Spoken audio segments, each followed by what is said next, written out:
Hello everyone, કેમ છો બધા? ફાઇનલી સુરત મહાનગરપાલિકામાં જે વેકેન્સી આવી હતી મેન્ટેનન્સ આસિસ્ટન્ટ ઇલેક્ટ્રિકલ 30 જેટલી વેકેન્સી છે, તો એનો ફાઇનલી એકદમ ફાઇનલ સિલેબસ ડિક્લેર થઈ ગયો છે. થોડા ઘણા ચેન્જીસ આવ્યા છે, બરાબર. એ ચેન્જીસ આપણે જોઈ લઈએ, કારણ કે ઓલરેડી આપણે એના સિલેબસ વિશે ડિસ્કશન કરી લીધું છે. તો એમાં ચેન્જીસ છે, તો એ ચેન્જીસ પણ આપણે ડિસ્કસ કરી લઈશું આ વિડીયોની અંદર. અને જો તમારે આ એક્ઝામની તૈયારી કરવી છે, સુરત મહાનગરપાલિકામાં તમારે એક સીટ કન્ફર્મ કરવી છે મેન્ટેનન્સ આસિસ્ટન્ટમાં તમારે તૈયારી કરવી છે, તો આપણે તૈયારી માટે એક સરસ મજાનો તેજસ બેચ પર લાવ્યા છે. તો એ તેજસ બેચમાં અમે તમને શું પ્રોવાઈડ કરીશું એ બધી જ ડિસ્કશન આપણે આ વિડીયોની અંદર કરવાના છે, એટલે વિડીયોને એન્ડ સુધી જરૂરથી જોજો. તો હું મનીષ પરમાર ધ યુટીસી ચેનલમાં આપ સૌનું હાર્દિક સ્વાગત કરું છું. જો તમે આ ચેનલ પર નવા છો, તમે ઇલેક્ટ્રિકલ એન્જિનિયરિંગ કરેલું છે, તો ચેનલને અવશ્ય સબસ્ક્રાઇબ કરી લેજો, કારણ કે ગુજરાતમાં જે પણ વેકેન્સી આવે છે ગવર્મેન્ટ વેકેન્સી, તો એની દરેક અપડેટ તેમજ આપણે તૈયારી કરાવતા કોર્સ આ ચેનલ ઉપર, આ એપ્લિકેશન ઉપર આપણે લાવતા હોઈએ છીએ. તો વિડીયોને આપણે સ્ટાર્ટ કરીએ. સુરત મહાનગરપાલિકા મેન્ટેનન્સ આસિસ્ટન્ટ તેજસ બેચ, બરાબર. તો એની આપણે પૂરેપૂરી ડિસ્કશન કરીશું એન્ડ સુધીમાં.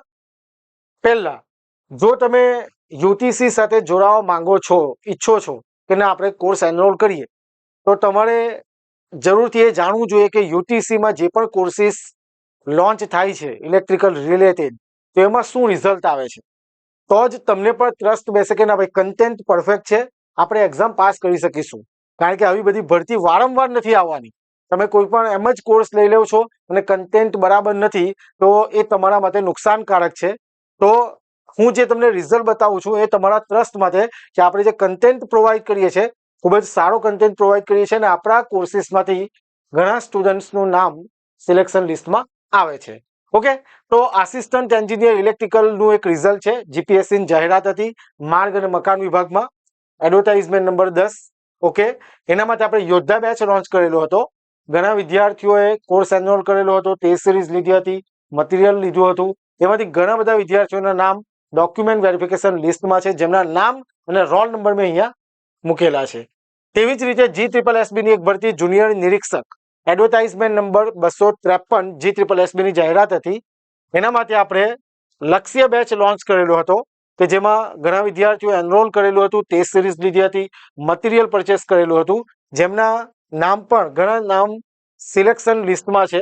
તમે અહીંયા નામ અને રોલ નંબર જોઈ શકો. તેવી જ રીતે આપ સૌને ખ્યાલ હશે કે GSECL પણ જુનિયર એન્જિનિયર પ્લાન્ટ અટેન્ડન્ટની ભરતી આવતી હોય છે, તો એમાંથી પણ આપણે વિદ્યુત બેચ લોન્ચ કરેલો હતો એક્ઝામની તૈયારી માટે, તો એમાં પણ આપણા સ્ટુડન્ટ સિલેક્ટ થયા છે. ઓકે, તો આ આપણું રિઝલ્ટ છે, જે તમારા નોલેજમાં હોવું જોઈએ કે ભાઈ શું રિઝલ્ટ છે ને કેવી રીતના તૈયારી કરાવી છે, કે જેથી સ્ટુડન્ટ પાસ થાય છે, સિલેક્ટ થાય છે. કારણ કે ખૂબ જ સારા ફેકલ્ટી દરેક કોર્સિસમાં ભણાવે છે. Okay, what we will discuss in this video. જો આ બધી ડિસ્કશન ઓલરેડી કરી ગયા છે, પણ થોડું આપણે જરા જોઈ લઈએ કે ડિસ્કશનમાં. ઓકે, તો ઓનલાઈન એપ્લિકેશન ડેટ, બરાબર, ક્યારથી ફોર્મ ભરાશે, ક્યાં સુધી ભરાશે, બધાને આઈડિયા જ હશે. કેટલી સીટ છે, શું લાયકાત છે, એક્ઝામ પેટર્ન સિલેબસ શું રહેશે, શા માટે તમારે યુટીસી કોર્સ જોઈન કરવો જોઈએ, અને જોઈન કરવો છે તો કઈ રીતના. ઓકે, તો આજે 14 એપ્રિલ છે, બરાબર. 1 એપ્રિલથી ફોર્મ ભરવાના શરૂ થઈ ગયા હતા, અને 15 એપ્રિલ લાસ્ટ ડેટ છે, એટલે કાલે લાસ્ટ ડે છે ફોર્મ ભરવાનો. તો જો બાકી છે હજુ પણ ફોર્મ ભરવાનું, તો જરૂરથી ભરી દેજો. ઓકે, કારણ કે છેલ્લા દિવસે સર્વર એરર હોય અને ફોર્મ બાકી રહી જાય એવું નહીં કરતા. ઓકે, આગળ કેટલી પોસ્ટ છે? ટોટલ 30 વેકેન્સી છે, બધાને ખ્યાલ હશે જ. શું એલિજિબિલિટી કે ડિપ્લોમા ઇલેક્ટ્રિકલ એન્જિનિયરિંગ કરેલું હોવું જોઈએ, પ્લસ આ નેસેસરી છે ગુજરાત રાજ્યના લાયસન્સિંગ બોર્ડના ઠરાવ્યા મુજબ કોમ્પિટન્સી સર્ટિફિકેટ પરમિટ ઉમેદવાર ધરાવતો હોવો જોઈએ. આ તમારી પાસે સર્ટિફિકેટ હોવું જોઈએ. અને ક્યાંથી કરાવવાનું છે એ ઓલરેડી આપણે જે કોમન વોટ્સએપ ગ્રુપ બનાવેલું છે અપડેટ અને તૈયારી માટે, ઘણા વિદ્યાર્થીઓમાં જોડાઈ ગયા છે, એમાં આપણે લિંક મૂકેલી છે, અને ટેલિગ્રામમાં પણ લિંક મૂકેલી છે. એટલે જો તમે ગ્રુપ કે ટેલિગ્રામ જોઈન નથી કરેલું, તો જરૂરથી જોઈન કરી લો, જેની લિંક ડિસ્ક્રિપ્શનમાં છે. ઓકે, અને 33 વર્ષથી વધુ ઉંમર નહીં હોવી જોઈએ. તાલીમ ભથ્થું પ્રથમ 3 વર્ષ ફિક્સ, બરાબર, જે સેલરી આપણે ઓલરેડી ડિસ્કસ કરી ગયા છે. મેન્ટેનન્સ આસિસ્ટન્ટ ઇલેક્ટ્રિકલ સિલેબસ અને એક્ઝામ પેટર્ન. હવે તમારે આ સમજવાનું છે, બરાબર છે? આ બધાએ વ્યવસ્થિત સમજવાનું છે, કારણ કે આપણે ઘણા બધી વખત સિલેબસ વિશે ડિસ્કસ કરી ગયા, પણ થોડો ફેરફાર થયો છે. જો હવે પહેલા તો 100 માર્ક્સની એક્ઝામ છે, રાઈટ? એની અંદર બેઝિક ઇલેક્ટ્રિકલ એન્જિનિયરિંગ હું સબ ટોપિક ડિસ્કસ નથી કરતો, એ તમે જોઈ લેજો, અને વેબસાઇટ પણ છે, ત્યાંથી પણ જોઈ શકો. Basic electrical engineering, electrical machine, power system, electrical maintenance, wiring and installation, measuring instrument, control system. Basic control system આ ટોપિક આપેલા છે, જોજો જરા, બરાબર છે? ત્યાર પછી ઇલેક્ટ્રિકલ સેફટી અને જીપીએમસી એક્ટ. પહેલી વસ્તુ તો 95 માર્કનું એમસીક્યુ આ ટેકનિકલ સબ્જેક્ટમાંથી છે, અને 5 માર્કના એમસીક્યુ જીપીએમસી એક્ટના છે. એટલે કુલ કેટલા માર્કનું? 100 માર્ક્સનું પેપર. તો શું ફેરફાર આવ્યો અહીંયા આગળ? જે ડિસ્ક્રિપ્ટિવ હતું ને, જે બધા સ્ટુડન્ટને કન્ફ્યુઝ કરેલા હતા મેન્ટેનન્સના, મને શ્યોર એટલા માટે જ આપણે આજે જ કોર્સ લોન્ચ કરીએ છીએ. એનું રીઝન છે, મને થોડી ડાઉટ હતો કે આ જે ડિસ્ક્રિપ્ટિવ જે છે તે ડિપ્લોમાની જે વેકેન્સી છે એમાં ના હોવું જોઈએ, બરાબર? આસિસ્ટન્ટ એન્જિનિયર ઇલેક્ટ્રિકલમાં હોય, બરાબર છે, પણ આમાં ડિસ્ક્રિપ્ટિવ નહીં મુકાવવું જોઈએ. એટલે એમાંથી નીકળી ગયું છે, ખૂબ જ સારી વાત છે. અને આખી એક્ઝામ એમસીક્યુ બેઝડ છે, સમજાય છે વાતમાં? એટલે જીપીએમસી એક્ટ 5 માર્કનું, અને બાકીના જે સબ્જેક્ટ છે ટેકનિકલ તે કેટલા માર્કના? 95 માર્કના એમસીક્યુ છે. એટલે 100 માર્કની એક્ઝામ છે. ઓકે, હજુ પણ નવો ફેરફાર છે, પણ જોઈએ. જો પછી તો જે તે કેટેગરીના આટલે ટકા લાવવાના એ આપણે ઓલરેડી ડિસ્કસ કરી ગયા છે. વેરિફિકેશન કરશે. જો બીજું, લેખિત પરીક્ષામાં પાસ થનાર ઘણા વિદ્યાર્થીઓ મને કોલ કરીને પૂછતા હતા કે સર પહેલા વેરિફિકેશન થશે કે પછી?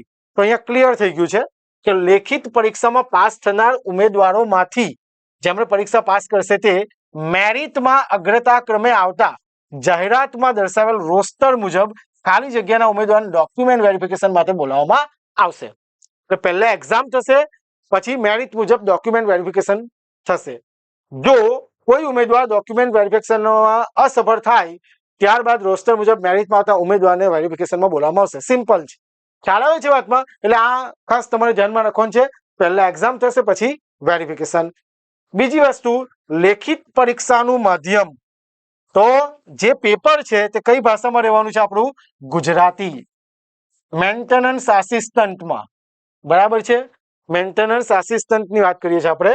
ઇલેક્ટ્રિકલ પેપર જે લેંગ્વેજ છે ગુજરાતી રહેશે. લેખિત પરીક્ષાનો પ્રકાર, લેખિત પરીક્ષા ઓફલાઈન, કોઈ ઓનલાઈન નથી. ક્લિયર કહી દીધું છે, પરીક્ષા ઓફલાઈન ફિઝિકલ પેપર એમસીક્યુ પદ્ધતિથી લેવામાં આવશે. એકદમ બધા ડાઉટ ક્લિયર થઈ રહ્યા છે. હજુ પણ એક ડાઉટ છે તે આપણે જોઈએ, બરાબર છે? તો આ વસ્તુ પહેલા એક્ઝામ, પછી વેરિફિકેશન. આ એક્ઝામની લેંગ્વેજ ગુજરાતી, અને પરીક્ષાનો પ્રકાર એમસીક્યુ અને ફિઝિકલ પેપર, એટલે કે ઓફલાઈન એક્ઝામ થશે, રાઈટ? ચાલો નેક્સ્ટ જઈએ. હવે જોજો, સમયગાળાની પણ વાત કરી લઈએ. જાહેરાતમાં દર્શાવેલ દરેક કેડરના સિલેબસ પૈકી જે કેડરમાં ફક્ત એમસીક્યુ પદ્ધતિનો ઉલ્લેખ કરવામાં આવેલ છે તેવા કેડરની પરીક્ષાનો સમય 2 કલાકનો રહેશે. એટલે જે ડિપ્લોમા ઇલેક્ટ્રિકલ મેન્ટેનન્સ છે તેમની એક્ઝામ 2 કલાકની છે. પરીક્ષાનો પ્રકાર, તમામ કેડરોની લેખિત પરીક્ષા ઓફલાઈન ફિઝિકલ માધ્યમ દ્વારા લેવામાં આવશે. એ પણ જોઈ લીધું. કોલ લેટર અંગેની સ્પષ્ટતા કહી દીધી છે. હવે એમસીક્યુ માટે વિકલ્પ તથા નેગેટિવ માર્કિંગની સમસ્યા, સ્પષ્ટતા. ઓકે, હમણાં સુધી જે એસએમસી એક્ઝામ લેતું હતું ને એની અંદર નેગેટિવ માર્કિંગ નહીં હતું. નેગેટિવ માર્કિંગ નહીં હતું, હવે મુકાઈ ગયું છે. તે પણ કેટલું? 0.33, 1/3. એકદમ સારી વસ્તુ પણ કહેવાય, કોઈના માટે ખરાબ પણ કહેવાય. જે રીતે વિચારો તો પણ આપણે એ પ્રમાણે જ તૈયારી કરવાની છે. નેગેટિવ માર્કિંગ છે એટલે એ પ્રમાણે હવે સિલેક્શન, જે પહેલા આટલું કટ ઓફ જતું હતું એટલું નહીં જાય, બરાબર છે? આડેધડ કોઈ આમતી કરીને આવે પાસ થતા હતા, હવે એવા સ્ટુડન્ટ પાસ થશે નહીં. જે સિરિયસ છે, જે ખરેખર મહેનત કરે છે એવા સ્ટુડન્ટ આમાં પાસ થશે. ઓકે, તો જોઈએ. એમસીક્યુ પદ્ધતિ લેવામાં આવતી પરીક્ષામાં કુલ 4 પ્રકારના વિકલ્પો રહેશે, A, B, C, D. જેમાં ખોટા જવાબ માટે નેગેટિવ માર્ક્સ 1/3 ની કપાત કરવામાં આવશે. એટલે 1 માર્ક્સ તો જશે, પ્લસ 0.33 પણ જશે.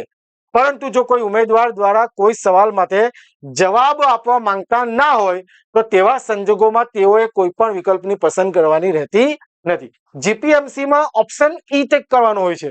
હવે અમે એવું કંઈ નથી લખેલું. એ લોકો શું કહે છે, કોઈ પણ ક્વેશ્ચન એટલે કે આન્સર ટિક કરવાનો રહેતો નથી. સમજાય છે વાતમાં? એબીસીડી કઈ ટીક કરવાનું નથી. હવે જે તે સમયે આપણે જોઈશું પ્રમાણે હાલમાં આટલું કહે છે, એક પણ વિકલ્પની પસંદગી ન કરીએથી માર્ક્સની કપાત કરવામાં આવશે નહીં. ક્લિયર આટલી વસ્તુ? બરાબર છે. ઈ કરવાનો નહીં કરવાનો એવું કંઈ કીધું નથી, પણ આપણને એટલું કીધું છે કે જો ખોટો ટીક કરશો તો 1 + 0.33 જશે, અને જો એક પણ ક્વેશ્ચન આન્સર ટીક નહીં કરશો તો નેગેટિવ માર્કિંગ જશે નહીં. ઓકે, તો આ માર્કિંગ, નેગેટિવ માર્કિંગની સ્પષ્ટતા થઈ ગઈ. પછી કોમ્પ્યુટરની જાણકારી એ તો તમને આઈડિયા હશે જ.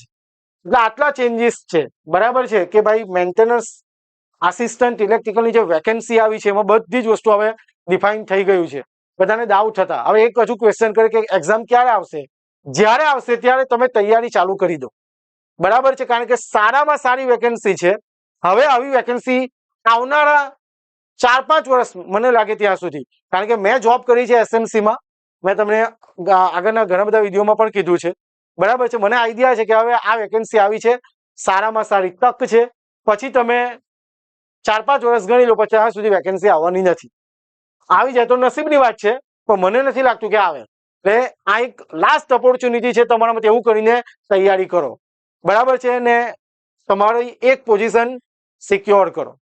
જો તમે જાતે તૈયારી કરતા છો તો વેલ એન્ડ ગુડ, તમે કરો છો. બટ મેં તમને કહું છું, ઘણા સ્ટુડન્ટ એવા હોય કે જે 1-2 માર્કમાંથી રહી જતા હોય, ઘણા સમયથી તૈયારી કરતા છે, તો કંઈક ને કંઈક તમે મિસ્ટેક કરી રહ્યા છો. જો તમે એક્ઝામ પાસ કરવા માંગો છો, એક સીટ કન્ફર્મ કરવા માંગો છો, તો આપણે ધ યુટીસી એપ્લિકેશન પર મેન્ટેનન્સ આસિસ્ટન્ટ માટે એકદમ ઓછી ફીસમાં આપણે એક કોર્સ લોન્ચ કરેલો છે, તેજસ બેચ. બરાબર, તે તમે એનરોલ કરી શકો. તો પહેલા તો why choose the UTC course? શા માટે તમારે યુટીસી કોર્સ એનરોલ કરવો જોઈએ? બરાબર, તો comprehensive study material, exam oriented, આપણી એક્ઝામને રિલેટેડ, બરાબર, તમને સબ્જેક્ટ લેક્ચર્સ જે પ્રોવાઈડ છે તે તમને એક્ઝામ ઓરિએન્ટેડ એકદમ બેઝિકથી કરાવવામાં આવશે. દરેક લેક્ચરની પીડીએફ મોબાઈલમાં ડાઉનલોડ કરી શકશો. Then after HD video lectures મળશે, full length test series and mock exam, જે તમને ટેસ્ટ છે, બરાબર, તો subject wise and full test તમને આ તેજસ બેચમાં પ્રોવાઈડ કરવામાં આવશે એઝ પર સિલેબસ. બરાબર છે, આ ખાસ ધ્યાન રાખજો. Than after time saving and flexible learning, તમે તમારા સમય મુજબ તૈયારી કરી શકો, જોઈ શકો વિડીયો, કારણ કે ઘણા વિદ્યાર્થીઓ જે એવા છે જે જોબ કરતા છે અને તે તૈયારી કરતા છે. Exclusive Telegram group for doubt solving, બરાબર, તમે ટેલિગ્રામ ગ્રુપ બનાવવામાં આવશે તેજસ બેચના વિદ્યાર્થીઓનું. એની અંદર દરેક અપડેટ, જે પણ ટિપ્સ છે, એક્ઝામ સ્ટ્રેટેજી, જે પ્રિપેરેશન છે એની ટિપ્સ, સ્ટ્રેટેજી, બધી જ વસ્તુ તમને કહેવામાં આવશે કે ભાઈ આ રીતના વાંચો. બરાબર છે, આ MCQ કરો, પહેલા થિયરી કરો, એ બધી જ વસ્તુનું એવું એટમોસ્ફિયર ક્રિએટ કરવામાં આવશે કે જેથી તમારી તૈયારી કન્ટિન્યુ રહે. ઓકે, અને કોઈ ડાઉટ હોય તો આપણે જે તે સબ્જેક્ટના ફેકલ્ટી છે તેમની તમે પૂછી શકો, ડાઉટ સોલ્વ કરી શકો. Okay, than after MCQ sessions, બરાબર છે, MCQ સેશન્સ પણ પ્રોવાઈડ કરવામાં આવશે. આ બધી વાત કરે છે કે શા માટે તમારે કોર્સ એનરોલ કરવો જોઈએ. હવે તેજસ બેચ, બરાબર, તેજસ બેચની ફીસ કેટલી છે તે તો તમે જોયું જ હશે, 3,999 રૂપિયા છે. બરાબર છે, એકદમ નજીવી ફીસ છે. અને તમે એકવાર એનરોલ કરશો તો તમને એવું થશે કે નહીં, પરફેક્ટ કન્ટેન્ટ છે, તમને ઘણી બધી વસ્તુ સમજ પડશે, સારી રીતે તમે તૈયારી કરી શકશો. ઓકે, તેજસ બેચ એ ન્યુલી રેકોર્ડેડ કોર્સ છે કે જેમાં તમને વેલિડિટી, કોર્સની વેલિડિટી 1 યર, 1 વર્ષ સુધી મળશે. બધી વસ્તુ ધ્યાનથી સાંભળી લેજો. ઓકે, કોર્સની વેલિડિટી 1 વર્ષની મળશે. એપ્લિકેશનમાં તમે ડેમો લેક્ચર પણ જોઈ શકો. ડેમો લેક્ચર કે ભાઈ કોર્સમાં કઈ રીતના ભણાવેલું છે, ડેમો લેક્ચર્સ મૂકેલા છે જે બધા જ વિદ્યાર્થી જોઈ શકે, ફ્રીમાં છે. ડેમો લેક્ચર્સ જુઓ, જે સ્ટુડન્ટે કોર્સ એનરોલ કરેલો છે એમને રિવ્યુ લો, ત્યાર પછી તમે કોર્સમાં એનરોલ કરી શકો. ઓકે, ત્યાર પછી તમે દરેક લેક્ચરની PDF મોબાઈલમાં ડાઉનલોડ કરી શકશો, એ તો મેં કીધું તમને, રાઈટ, તમારા ગેલેરીમાં સેવ કરી શકશો દરેક લેક્ચરની PDF. ધેન આફ્ટર તમને કીધું તે પ્રમાણે તમને ટેસ્ટ સિરીઝ સબ્જેક્ટ વાઇઝ અને ફૂલ ટેસ્ટ સિરીઝ તેજસ બેચમાં મળી રહેશે. Okay, well experience, well qualified faculty, IIT NIT pass out faculty તમને ભણાવી રહ્યા છે, ખૂબ જ સારો કન્ટેન્ટ આપશે. રાઈટ, ન્યુલી રેકોર્ડેડ કોર્સ છે, રાઈટ, એમાં બધા એઝ પર સિલેબસ બધી જ વસ્તુ તમને કવર કરાવી દેવામાં આવશે. ઓકે, અને કોર્સની ફી છે 3,999 રૂપિયા. ઓકે, તો જો તમે ખરેખર એક્ઝામમાં તે સિરિયસ છો, ઘણા વિદ્યાર્થીઓનો કોલ આવે, મને ખ્યાલ આવી જાય કે સ્ટુડન્ટ સિરિયસ છે કે નહીં. તો જો તમે સિરિયસ છો, એક્ઝામ પાસ કરવા માંગો છો, તો તમને તેજસ બેચ ખૂબ જ હેલ્પફુલ થશે, તમારી તૈયારીમાં તમને મદદરૂપ થશે. તો તમે આજે જ એનરોલ કરી શકો તેજસ બેચ. એનરોલ કરવા માટે તમારે એપ્લિકેશન ડાઉનલોડ કરવી પડશે. અહીંયાથી સ્કેન કરી શકો, અથવા તો પ્લે સ્ટોર પરથી પણ એપ્લિકેશન ડાઉનલોડ કરીને ઇન્સ્ટોલ કરીને તમે રજીસ્ટર કરીને તમારે રેકોર્ડેડ ક્લાસીસમાં જઈને, જોજો રેકોર્ડેડ ક્લાસીસમાં જઈને કોર્પોરેશનનું એક ફોલ્ડર હશે, લાસ્ટ ફોલ્ડર, એની અંદર Tejas batch assistant engineer electrical છે, અને સેકન્ડ છે તેજસ બેચ મેન્ટેનન્સ આસિસ્ટન્ટ. તે તમારે બાય નાઉ કરીને કોઈ પણ મેથડથી પે કરીને તમે એનરોલ કરી શકો. જેવું તમે કોર્સમાં એનરોલ કરશો એટલે તમને એક્સેસ મળી જશે. ઓકે, અને જો કોઈ કન્ફ્યુઝન હોય તો તમે મોબાઈલ નંબર 6354999091 પર કોન્ટેક્ટ કરી શકો.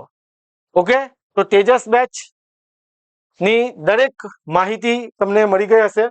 અને તમને કીધું તેમ હજુ પણ કઈ ડાઉટ છે, ધારો કે કઈક ડાઉટ રહી છે તમને, તો તમે આ નંબર પર કોલ કરીને મને પૂછી શકો. હું જ ફોન રિસીવ કરીશ અને તમારા જે પણ ડાઉટ હોય કે તમે મને પૂછી શકો.